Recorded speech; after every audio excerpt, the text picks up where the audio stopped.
Okay, today we're breaking down Tyler Soderstrom. He leads the big leagues in home runs. He has 9 home runs right now. 23 years old, having a huge breakout season. Hopefully it continues. We're going to look at his swing, and then I've gone through all of his numbers to try to figure out what could he have possibly done differently so far this year and in the offseason to have such a great year. And I know we're still very early, so who knows if this continues, but he's definitely made some changes when I look at the numbers, and we're going to go through that and see if this will continue. So first, let's take a peek at his swing right here. This is a home run a few days ago. I'm going to play it real quick. Boom, ball absolutely torched.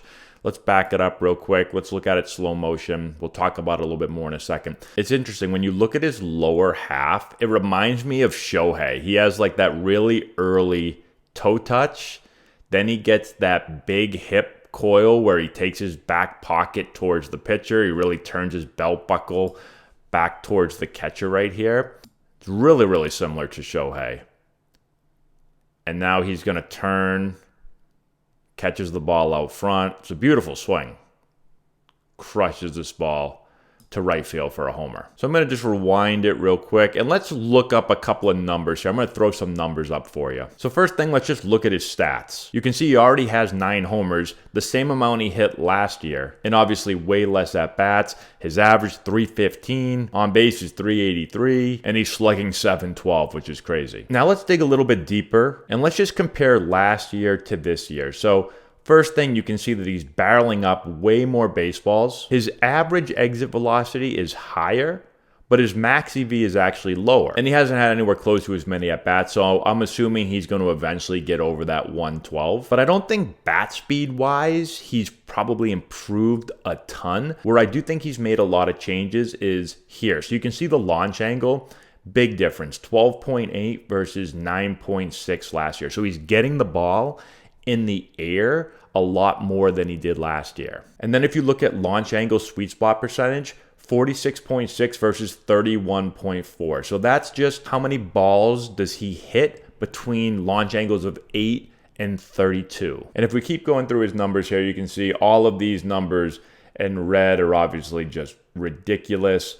And then if you go to hard hit percentage, again, hitting more balls hard. If you look at K percentage, his K rate is down. His walk rate is slightly up, about the same. And then if we dig even a little bit deeper and look at his batted ball profile, this is where you're going to see a lot of different numbers as well. So if we look, again, 2024 and 2025, look at his ground ball percentage. So it was almost 49% last year, down to 41% this year. So hitting much less ground balls. Look at the percentage in the air. He's hitting almost 59% in the air versus only 51% last year. Fly ball percentage is slightly higher. Line drive percentage is much higher, 24% versus 18%. And then this is really interesting. If you look at the direction of the hits, pull percentage, he's pulling the ball way more, 46.6% of the time versus only 30.7% of the time. That's a huge, huge difference. Last year, he hit a lot more balls up the middle. So he hit 44.5% up the middle last year, only 34.5% this year. And then same thing with the opposite field. A lot more last year, 25% to the opposite field versus 19%. So he's essentially shifted everything a little bit more over to the pull side. And then if you keep going down this list right here, you can see that he's pulling ground balls more. He's hitting a lot less ground balls up the middle. He's hitting a lot less ground balls to the opposite field. And then this is the big one right here. 24.1% of his pulled balls in the air. He's pulling the ball in the air 24.1% of the time versus only 12.4% of the time last year. And then balls in the air to straight away is almost about the same. And then he was hitting it in the air a little bit more to the opposite field last year. So this pull in the air one is really important. And we've talked about that in the past.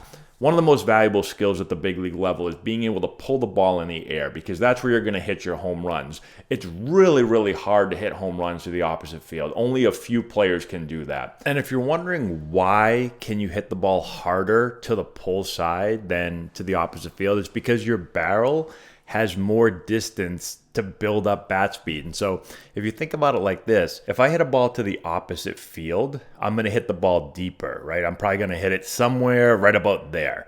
So my barrel only had from here to here to pick up bat speed. And so it's really hard to hit the ball the other way far for a home run or even doubles.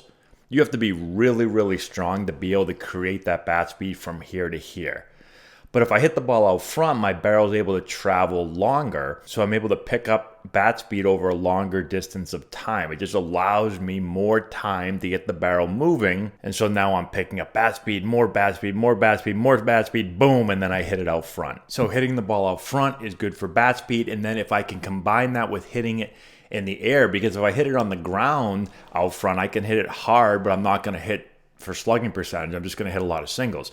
If I can get the ball in the air out front, well, now I'm able to do a ton of damage. And so that's what he's done such a better job of so far this year. Now, what is he doing to make it easier to pull the ball in the air? There could be a couple of things. So the first thing is your bat path. Now, getting bat path and attack angle numbers is difficult. And I'm sure a lot of teams have it privately, but looking for it publicly is really hard.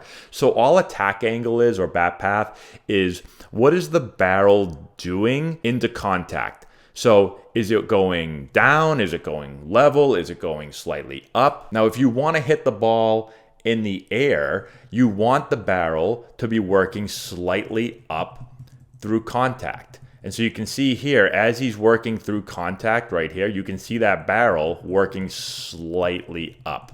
So players that hit the ball in the air typically are going to swing up a little bit more. Now you also have to make sure that you're balancing this, because if you're swinging up too much, yes, you'll hit some balls in the air, but you're also going to top spin a lot of balls, and you're going to probably swing and miss a lot because you're going to be a little bit longer and a little bit more under the ball. And so you want to be, we call it slightly up through the ball. You want to be about 10 degrees or so up through the ball. So could he have made some swing changes as far as with his bat path, trying to clean that up, trying to get the barrel to work slightly more up through the zone? That's definitely one thing he could have done. The other adjustment you can make is you can just try to hit the ball out front more. So if you try to hit the ball out front more, your bat path is naturally going to be more up. So if you just think about the way a barrel works, right? Watch his barrel.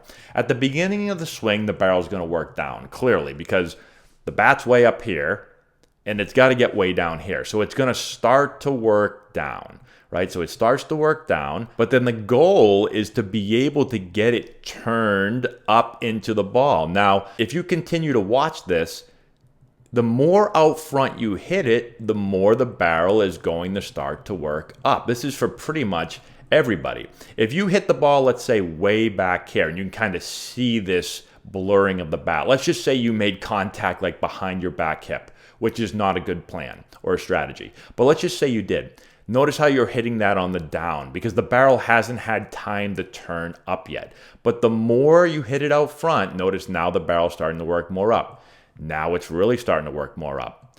Now right here, look at his bat path right here. Now it's really working up. So the more you hit the ball out front, the more you naturally are going to be able to get the barrel to turn up, which will allow you to hit the ball more in the air, and will also allow you to pull the ball more. The more you hit the ball out front, the more you're going to pull it. But again, hitting it out front is a skill, and you have to work on it, and it's not as easy as you think. You think people would just be like, well, just hit the ball out front more. Let's just do that. And I think the issue some players have is that sometimes players try to hit the ball out front, and they have to cheat to get there because velocities are so fast that I've got to anticipate. Sometimes I've got to guess. I've got to hurry up and get my barrel out front.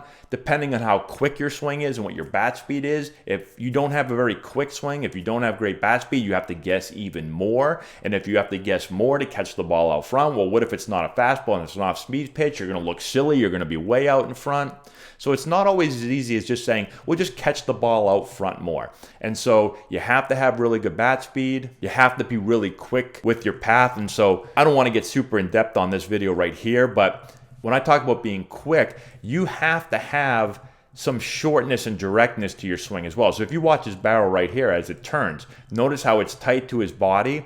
It's turning quick. There's not a whole lot of length in the swing, so it's short and direct. But now as he turns the barrel in the zone, now he's able to work through the ball for a long time. So I want to be short and direct to the ball when I'm getting going, but then I need to feel like I can have some length through the zone so that I'm on path with the ball for a really long time, and it gives me the ability to hit the ball out front.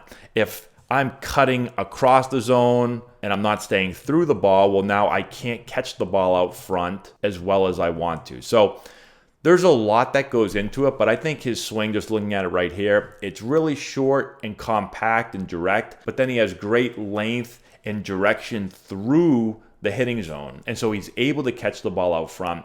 He has good bat speed. That's one thing I didn't mention. I think he's 74th percentile in bat speed. I don't have it up right now, but I think he's right around like the 74th or 75th percentile when it comes to bat speed. And so he has really good bat speed. He's got a good path. And maybe then he just changed his approach just a little bit to say, okay, I'm going to catch some balls more out front. And he's had a real lot of success with that so far this year. And then the last thing I'll say about this is if you want to pull the ball in the air more, then you're going to want to swing at balls that are closer to you. If the ball's away, it's harder to pull it. And so I pulled up his swing rate from last year to this year. And you can see last year, he's swinging at more balls that are a little bit further away from him. If you look at swing rate this year, he's swinging at balls in a lot more. He's even swinging at balls that are in off the plate a little bit more. And so again, the more the ball is closer to you, the easier it is for you to pull the ball. And then this will be the last chart I'll show. Look at his slugging percentage between last year and this year, looking at where the pitch is thrown in the zone. So look at anything that's thrown into him, he is absolutely destroying from the top of the zone to the bottom of the zone. If you look last year, he was slugging much better on pitches more away, a little bit more up. So it looks like he's trying to swing at more pitches in, and he is clearly doing way more damage on those pitches. So hopefully that gives you a little bit of insight. Again, a lot of this I'm just guessing. I'm looking at the numbers. I'm looking at his swing. I don't know exactly what he's trying to do differently, but whatever it is, it's working. So that's all I got. Thanks for watching. Subscribe to the channel, hit the notification bell, give it a thumbs up, all that good stuff, and we'll talk to you later. If you've got hitters that you're looking to improve before the start of next season, this is essential for you. Matt Antonelli here, former major league player, first-round pick, and college coach. With this course, we're going to show you exactly step-by-step how to generate power, develop bat speed, and enhance swing mechanics. Regardless of your hitter's age, this course is going to deliver advanced hitting techniques that will allow any hitter to get better and make an impact at the plate this spring. We have a full catalog of training content that you can access from anywhere at any time. This course is perfect for players, parents, coaches, instructors, and more. Our course has helped hitters all over the country at different competition levels, and the feedback that we've received has been outstanding. The work you put in now will drive your success at the plate this spring. Get the essential knowledge that you need to take your game to the next level.